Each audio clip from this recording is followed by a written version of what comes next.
नमस्कार साथियों, एक बार फिर से स्वागत है आप सभी का हमारे YouTube प्लेटफॉर्म पर।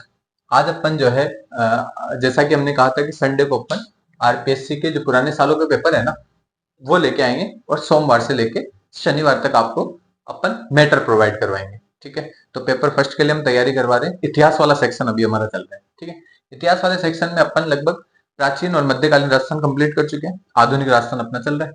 ठीक है, तो अपन देखते हैं, आज पेपर का डिस्कशन करते हैं। 2013 वाले पेपर का डिस्कशन। देखो, पेपर का डिस्कशन करने के बहुत फायदे हैं। एक तो अभी देख लेना, आपके पास ये नया पेपर है 2011 वाला, भी मैंने सोल्व करवा रखा है आपको, इतिहास वाला सेक्शन।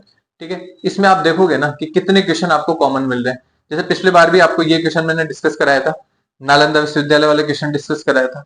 ठीक है, तो ये क्वेश्चन क्या है, बहुत सारे क्वेश्चन जो है कॉमन आपको, एक या दो तीन क्वेश्चन आपको हर साल जो है रिपीटेटिव मोड पे मिलते रहेंगे घूम फिर के। ठीक है, तो आप ये याद ध्यान रखना हमेशा, पुराने पेपर को आरपीएससी वापस सीरियसली लेती है और उससे उसमें से एक आध प्रश्न घुमा फिरा के या वैसे का वैसे भी डाल देती है समटाइम्स। ठीक है, तो आप ये पेपर, पुराने पेपर को इसलिए सोल्व करना आपके लिए महत्वपूर्ण हो जाता है।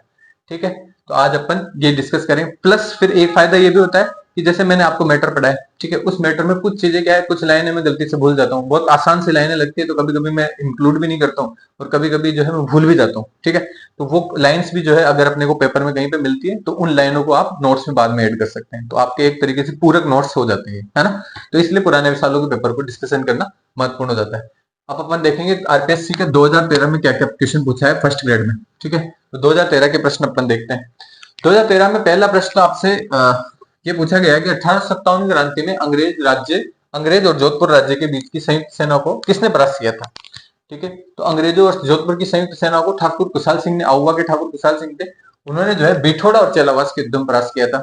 ये जस्ट कल की क्लास है, इसमें अपन ने बहुत डीप में बहुत अच्छे से डिस्कशन किया था कि आउवा के ठाकुर कुशाल सिंह हुआ करते थे और उन्होंने अंग्रेजों और जोधपुर राज्य की संयुक्त सेना को बिठोड़ा और चेलावास के युद्धों में अच्छे तरीके से परास्त किया था। तो कल वाला लेक्चर भी आप देख सकते हैं 1857 क्रांति का, इसके लिए। फिर ये अपना दूसरा क्वेश्चन है सुमेलित करने का। ठीक है, सुमेलित करने का है और ये क्रांतिकारी दिए हुए हैं। ठीक है, अब देखो आपके सिलेबस का ये पार्ट नहीं है अभी वर्तमान में। ठीक है, तो क्रांतिकारी स्पेशली अपने मेंशन नहीं कोई भी। ठीक है, तो अपने राजस्थान के प्रमुख क्रांतिकारी जिसमें सिलेबस में मेंशन होते हैं, तो उसमें ये प्रश्न पूछे तो समझ में आता है, लेकिन आपसे मेरे को नहीं लगता फर्स्ट ग्रेड में ये प्रश्न पूछे जाएंगे, क्योंकि है ही नहीं आपके सिलेबस का पार्ट। लेकिन फिर भी अपन यहाँ डिस्कस कर लेते हैं कि अर्जुन लाल सेठी जो है बेल्लूर जेल में रह के आए थे, केसरी सिंह बारठ हजारीबाग जेल में रह के आए थे, विजय सिंह पथिक टोडगढ़ जेल में रह के आए थे, और जोरावर सिंह जो थे वो बरेली जेल में रह के आए थे। तो बरेली जेल वाले को काट रखा है हमने, बरेली जेल में जोरावर सिंह जी नहीं रह के आए थे, क्योंकि जोरावर सिंह जी कभी जेल गए ही नहीं थे। ठीक है, तो यह महत्वपूर्ण बात है, जोरावर सिंह जी कभी नहीं जेल गए और बाकी सारे लोग जेल गए थे, इन इन जेलों में गए थे। और आज से दूसरे कंपटीशन में, फर्स्ट ग्रेड में नहीं पूछा जाएगा लेकिन दूसरे कंपटीशन में पूछा जा सकता है ये प्रश्न वापस। एक और प्रश्न है, सुमेलित करना है अपने को आंदोलन और उनके वर्ष से संबंधित। ठीक है, तो ये किसान आंदोलन दिए हुए हैं अपने राजस्थान के, और वो किस साल में हुए थे किसान आंदोलन शुरू, वो वाला ईयर पूछा हुआ है। ठीक है, तो ये भी आपसे महत्वपूर्ण प्रश्न बनता है और आपके रिपीटेटिवली ये प्रश्न बनता रहेगा। लेकिन जब अपन किसान आंदोलन पढ़ेंगे ना, उसमें बहुत अच्छे से डीप में से एक एक चीजों को डिस्कस करते हुए पढ़ेंगे। ठीक है, तो इसमें देखते हैं कि बिजोलिया का जो किसान आंदोलन है वो 1897 में शुरू हुआ था, सीकर वाला 1922 में हुआ था, बिल्कुल हुआ था। दाबड़ा कांड हुआ था 1947 में। ठीक है, तो आजादी के टाइम का है डाबरा कांड, 46-47 में हुआ था ये। ठीक है, और चंदावल की जो घटना है वो अपने 1945 में हुई थी। ठीक है, तो ये चारों कांड अपने चारों किसान आंदोलन फेमस है। ठीक है, तो ये ध्यान रख लेना। अपन जब बढ़िया डिटेल में पढ़ेंगे तो इनको और खोल के विस्तार से पढ़ेंगे। ठीक है, फिर गुहिलों की ब्राह्मण उत्पत्ति। ठीक है, एक तो ये आपका सिलेबस का पार्ट नहीं है अभी, है ना, लेकिन फिर भी देख तो लेना इनको। गुहिलों की ब्राह्मण से उत्पत्ति, ये भी आपके सिलेबस का वर्तमान में पार्ट नहीं है, क्योंकि गुहिल वंश है नहीं अपने। ठीक है, न राजपूतों की उत्पत्ति से संबंधित कोई ऐसा इस तरीके का है। तो गुहिलों की ब्राह्मण उत्पत्ति को कौन कौन मानता है, कौन कौन नहीं मानते, कौन से इतिहासकार मानते हैं, कौन से इतिहासकार नहीं मानते, ऐसा प्रश्न आपसे पूछा गया है 2013 में। ठीक है, तो कौन कौन मानते हैं, डॉक्टर दशरथ शर्मा मानते हैं बिल्कुल, गोपीनाथ शर्मा मानते हैं बिल्कुल, और जयन आसोपा मानते हैं बिल्कुल। ये सब इनकी ब्राह्मण उत्पत्ति को मानते हैं। अब ये जो ब्राह्मण है ना, दशरथ शर्मा भी ब्राह्मण है, गोपीनाथ शर्मा भी ब्राह्मण है, तो शर्मा जी तो मानेंगे। ठीक है, फिर एक जयन आसोपा का नाम भी याद रख लेना कि ये भी अपने ब्राह्मण उत्पत्ति, और इनका जो ब्राह्मण उत्पत्ति के पीछे का रीजन क्या है, बिजोलिया वाला शिलालेख। तो बिजोलिया में गुहिलों की उत्पत्ति क्या बताई गई, ब्राह्मण वंश से। ठीक है, तो ये भी आप ध्यान रख लेना। और कौन नहीं मानता है, तो कौन नहीं मानता भाई, जीएच ओझा नहीं मानते, क्योंकि जीएच ओझा क्या मानते हैं, क्षत्रिय वंशी थे या सूर्य वंशी थे। क्षत्रिय सूर्य वंशी किसको मानते हैं, गुहिलों को मानते हैं। ठीक है, लेकिन आपके एग्जाम में नहीं पूछा जाएगा बिकॉज आपके सिलेबस का भाग ही नहीं है। तो ये दोनों क्वेश्चन आप हटा सकते हैं इसमें से। फिर प्रतिहार अभिलेखों में पदाधिकारियों का उल्लेख हुआ है, बिल्कुल हुआ है। प्रतिहार अभिलेखों में पदाधिकारियों का उल्लेख किस रूप में हुआ है? राजपुरुष के रूप में हुआ है। ठीक है, तो अब ये डिस्कशन करना भूल गए थे, तो आप यहां से ऐड कर लेना प्रतिहारों वाले नोट्स में, ये चीज, ये लाइन ऐड कर लेना कि प्रतिहार अभिलेखों में पदाधिकारियों को क्या कहा जाता? राजपुरुष कहा जाता था, है ना। हालांकि अपन ने मंदिर वगैरह सब डिस्कस कर लिए थे प्रतिहारों के, लेकिन ये बात अपन ने लिखना भूल गए शायद, नहीं तो ये बहुत महत्वपूर्ण बात है। ठीक है, तो ये ऐसा आपसे प्रश्न पूछा जा सकता है। अब आप इसको पूरक के रूप में देख सकते हैं ना, यहाँ से जो है सीधा इसकी लाइन को ऐड करके कहाँ लिख सकते हैं? अपने गुजर प्रतिहारों वाले नोट्स में लिख सकते हैं। ठीक है, फिर एक प्रश्न ये पूछा गया कि प्रताप के समय अकबर ने कितनी बार शाहबाज खां को भेजा था मेवाड़ अभियान में? ठीक है, तो कितनी बार भेजा था? अपन ने वहां पे डिस्कशन किया था कि शाहबाज खां आया था, कुंभलगढ़ पे अटैक किया था। ठीक है, तो शाहबाज खां कब आया था? ये आया था लगभग अपने 1577 में कुंभलगढ़ पे अटैक करने।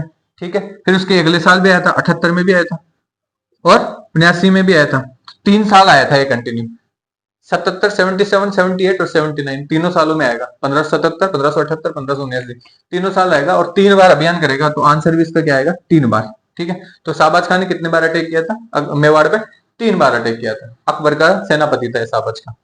फिर एक ये देखो, ये प्रश्न सीधा आ गया वापस मुका हुई, राजस्थान सेवा संघ की स्थापना, है ना। पिछली बार भी यही पूछा था 1919 में, तो इस बार भी 1919 ही मानेंगे। ठीक है, तो 1919 में हुई थी स्थापना। किस किसने की थी? वर्धा में की थी। ठीक है, वर्धा अपने गुजरात में पड़ता है। किस किसने की थी? इसको और डिस्कस करेंगे अपन अच्छे से जब अपन पढ़ेंगे ना राष्ट्रीय सेवा संघ वगैरह, है ना। कौन कौन थे इसमें शामिल? तो शामिल थे अपने, एक तो पथिक जी थे अपने, विजय सिंह पथिक का सबसे पहला नाम आता है, विजय सिंह पथिक जी।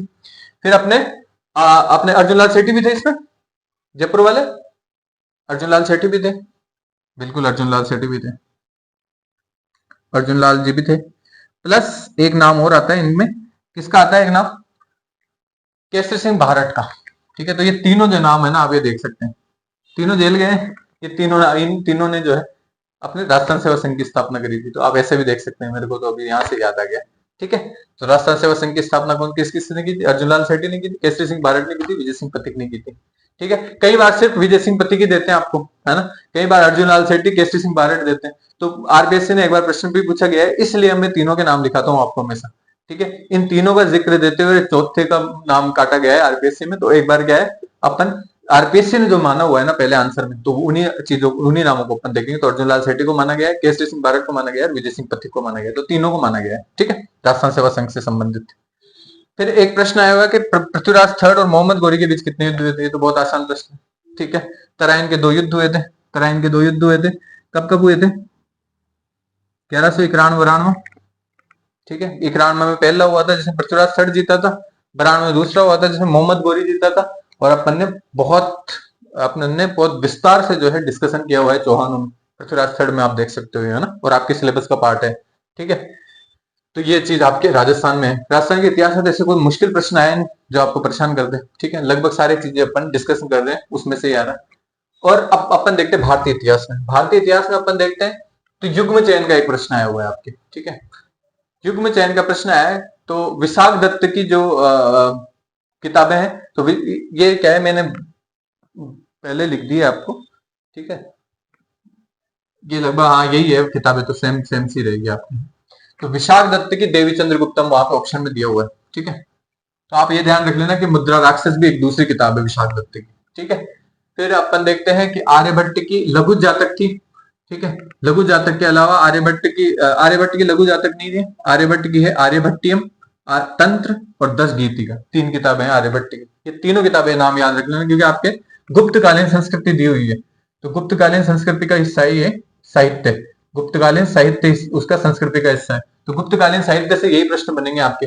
विशाख दत्त की देवी चंद्रगुप्तम, आर्यभट्ट की आर्यभट्टी तंत्र और 10 गीतिका, पाल काव्य की हस्त आयुर्वेद, और पाल काव्य हस्त मतलब हाथी को बोलते हैं, तो हाथी का आयुर्वेद है एक तरीके से, पाल काव्य ने लिखी थी उस समय। और वराह मिहिर की ये महत्वपूर्ण किताब है, पंच सिद्धांत, वृहद जातक, लघु जातक। ठीक है, तो ये बहुत महत्वपूर्ण, आप लिख लेना इनको, है ना, क्योंकि अपन तो भविष्य में बहुत अच्छे से डिस्कस करने वाले हैं ओपनली, तो उसमें कोई ऐसा घबराने वाली बात नहीं, ये आपको वापस बताया जाएगा। ठीक है, फिर ये क्या है अगला क्वेश्चन कि धरातलीय सजावट में पित्रा दुरा कला का सबसे पहला प्रस्तुतिकरण कहाँ पे मिलता है अपने को? तो वो मिलता है अपने को आगरा में है एतमादुद्दौला का मकबरा। तो आगरा में एतमादुद्दौला का मकबरा बनाया था किसने? जहांगीर ने। जहांगीर के पे से भी स्पेसिफिक करें तो इसकी जहांगीर की बेगम थी कौन? नूरजहां, तो उसने बनाया था। एतमादुद्दौला कौन थे? ये इसके पिता थे, नूरजहां के पिता। ठीक है, तो नूरजहां के पिता थे, उनकी स्मृति में एतमादुद्दौला का मकबरा बनाया जाता है। भारत का पहला संगमरमर की पहली पूर्ण बिल्डिंग बनी हुई थी, है ना। तो संगमरमर से निर्मित पूर्ण जो पूरी बिल्डिंग अगर संगमरमर से बनी हुई थी तो वो कौन सी थी? वो थी अपने एतमादुद्दौला का मकबरा। तो पहला संगमरमर निर्मित पूर्णतः कौन सा मकबरा है? वो है अपना अपना एतमादुद्दौला का आगरा वाला मकबरा। ठीक है, पित्रादुरा कला क्या होती है? देखो मैं पित्रादुरा थोड़ा सा समझा देता हूँ आपको। पित्रादुरा क्या होती थी? एक पत्थर होता था, ठीक है, चाहे तो संगमरमर ले लो, चाहे तो कोई सा भी थोड़ा सा ऐसा पत्थर जिसपे चित्र पच्चीकारी दिखे। ठीक है, तो उसमें क्या करते थे? पत्थर में एक डिजाइन बनाई जाती है। ठीक है, इस डिजाइन में अभी मान लो ये डिजाइन बन गई ना, अभी इस डिजाइन में क्या करेंगे? ये दूसरे पत्थर रंगीन, जो दूसरे रंगीन पत्थर होते थे ना, उसकी जड़ाई कर देते थे इस पे। ठीक है, तो उन पत्थरों को जड़ाई करके और विभिन्न आकृतियां बना दी जाती थी। तो इन आकृतियों से जो है एक तरीके से इस जो आर्ट फॉर्म है उसको बोलते थे पित्रादुरा। ठीक है, तो धरातलीय सजावट में पित्रादुरा नामक आर्ट फॉर्म का जो है ना सबसे पहला प्रयोग कहां पे मिलता है? अपने को एतमादुद्दौला के मकबरे में मिलता है। ठीक है, तो ये अपने भारत की पहली संगमरमर निर्मित, पूर्णतः संगमरमर निर्मित इमारत भी थी। ठीक है, तो ये भी आपको याद रखना है, तो ये महत्वपूर्ण प्रश्न बन जाता है आपके। फिर इसके बाद देखते हैं कि अखिल भारतीय कांग्रेस के पहले 20 वर्ष, प्रथम 20 वर्ष में इसके 3 बार अध्यक्ष कौन रहे थे? ठीक है, तो ये प्रश्न आपको डिलीट होता है ना। तो डिलीट होने के पीछे रीजन ये है क्योंकि दादा भाई नौरोजी का नाम, ये एक्चुअली पूछना चाह रहे थे कि दादा भाई नौरोजी का नाम पूछना चाह रहे थे। तो दादा भाई नौरोजी 3 बार अध्यक्ष रहते हैं कांग्रेस के। कब कब रहते हैं? एक तो रहते हैं 1886 में कांग्रेस की स्थापना के अगले साल, फिर एक रहते हैं अपने 1893 में, और एक रहते हैं अपने 1905 में। ठीक है, तो 1885 में कांग्रेस की स्थापना होती है, 85 से लेके 5 तक 21वां साल चल जाता है। हाँ, तो प्रथम 20 साल पूछा है इसमें और 21वां साल चल जाता है, इस वजह से इसको छात्रों ने पहले डिलीट करवा दिया था। हालांकि दादा भाई नौरोजी इसमें सही आंसर आता, और दादा भाई नौरोजी 3 बार अध्यक्ष रह चुके हैं, प्लस एक और अपने कांग्रेस के सदस्य थे जो भी 3 बार अध्यक्ष रहे, और उनका नाम था अबुल कलाम आजाद। तो ये भी आपसे प्रश्न पूछा जा सकता है कि अपने कौन से और कांग्रेस के अध्यक्ष थे जो 3 बार अध्यक्ष रहे? दादा भाई नौरोजी का नाम नहीं आया और अबुल कलाम आजाद का आ जाए तो ये भी 3 बार रहे हुए। ठीक है, ये कब रहे हुए? एक तो 1923 में रहे हुए, एक अपने रहे हुए हैं 1940 में, और एक रहे हुए हैं 1941 से लेकर 46-45 तक, क्योंकि वर्ल्ड वॉर चलेगा ना इस समय, विश्व युद्ध, तो अधिवेशन नहीं हो पाएगा। दिसंबर वाला जो महत्वपूर्ण अधिवेशन होता था ना कांग्रेस का, वो अधिवेशन नहीं हो पाएंगे, तो ये अध्यक्ष बने रहेंगे कंटिन्यू। तो और अगर ऐसा भी प्रश्न पूछ ले अपने कि अपने कौन से जो सदस्य थे कांग्रेस के वो सर्वाधिक काल तक अध्यक्ष रहे हैं, ठीक है, तो सर्वाधिक काल तक अध्यक्ष रहने वाले सदस्य कौन है कांग्रेस के? अबुल कलाम आजाद। ठीक है, तो ये भी ध्यान रख लेना, ये भी 3 साल रहेंगे, ये भी दादा भाई नौरोजी भी 3 साल रहेंगे। फिर एक पूना पैक्ट का भी क्वेश्चन आया था कि पूना पैक्ट पर किसके साइन थे? ठीक है, तो पूना पैक्ट हुआ था अपने 24 सितंबर 1932 को। 24 सितंबर 1932 वाली तिथि इसलिए याद रखना क्योंकि ये तिथि भी आपसे पूछी जा सकती है। तो पूना पैक्ट की तिथि है ना। तो इस पर किसके साइन थे? अपने अंबेडकर साहब के साइन थे इस पर। ठीक है, तो बी आर अंबेडकर और गांधी जी के बीच में पूना पैक्ट होता है। इधर दूसरी साइड थे गांधी जी। गांधी जी खुद साइन नहीं करते हैं, और गांधी जी की जगह कौन साइन करते हैं? मालवीय जी, मदन मोहन मालवीय जी गांधी जी की तरफ से साइन करते हैं। ठीक है, तो ये भी ध्यान रख लेना कि पूना के पैक्ट किन किन के मध्य हुआ था? अंबेडकर और गांधी जी के बीच में। मुद्दा क्या था अपन बाद में बहुत अच्छे से डिस्कस करेंगे, लेकिन फिर भी अब मैं थोड़ा हल्का फुल्का बता देता हूँ कि जब सेकंड राउंड टेबल कॉन्फ्रेंस हुई थी, है ना, गोलमेज सम्मेलन हुए थे लंदन में, तो उस गोलमेज सम्मेलन में क्या हुआ था? अंबेडकर गए थे दलितों के प्रतिनिधित्व के रूप में। ठीक है, तो इन्होंने जो है पृथक निर्वाचन आयोग की मांग करी कि हमारे लिए जो है पृथक निर्वाचन आप आयोग बनाओ और उसमें हमारी कुछ सीटें फिक्स करो। सीटें मतलब लगभग आपको 71 सीटें दी जाती थी, ऐसा राउंड टेबल कॉन्फ्रेंस में इनको दिया गया। तो 71 के आसपास जो है दलितों को सीटें दी गई। ठीक है, पूना पैक्ट जब हुआ इन दोनों के बीच में, तो पूना पैक्ट में गांधी जी ने बोला कि नहीं 71 से क्यों राजी हो रहा है, 148 ले।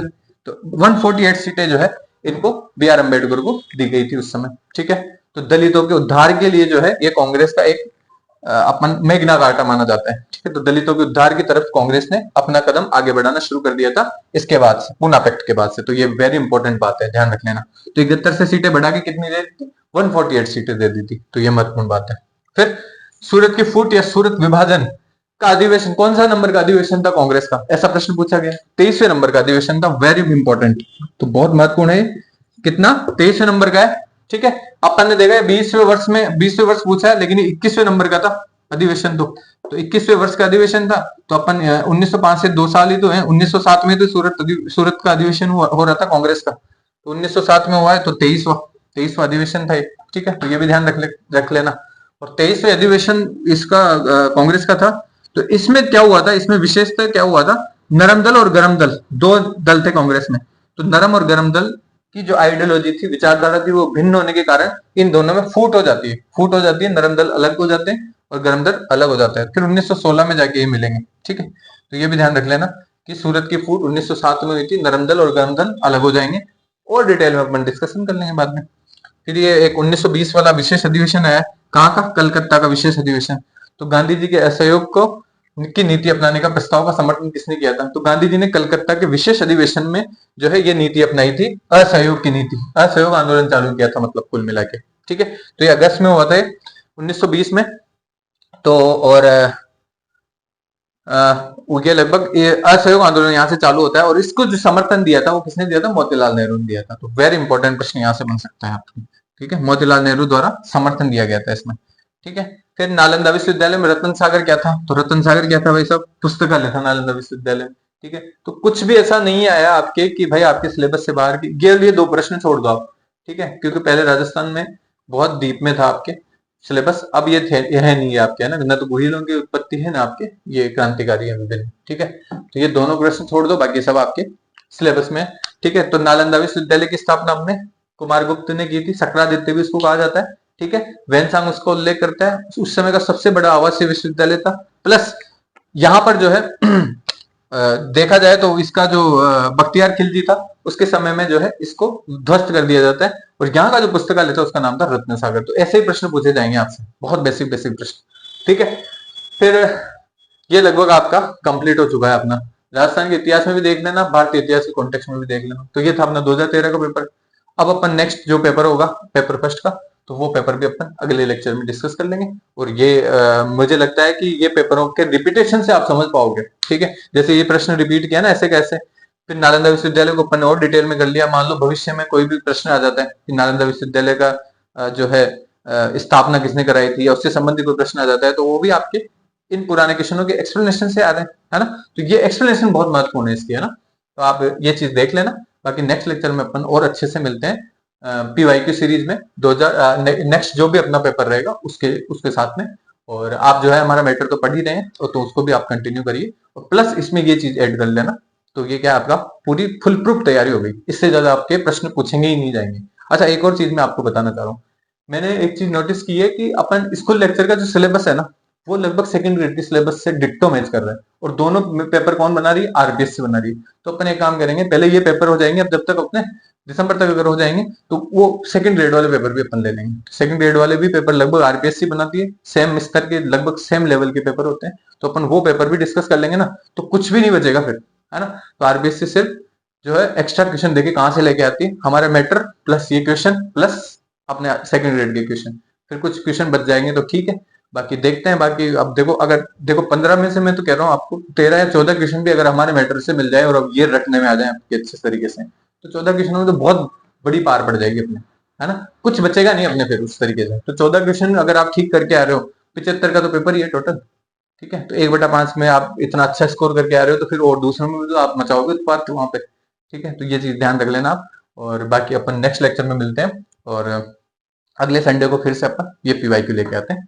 ठीक है, आपको कैसे लग रहे हैं ये वीडियो, आप नीचे कमेंट सेक्शन में बताना। ठीक है, तब तक के लिए धन्यवाद आपका।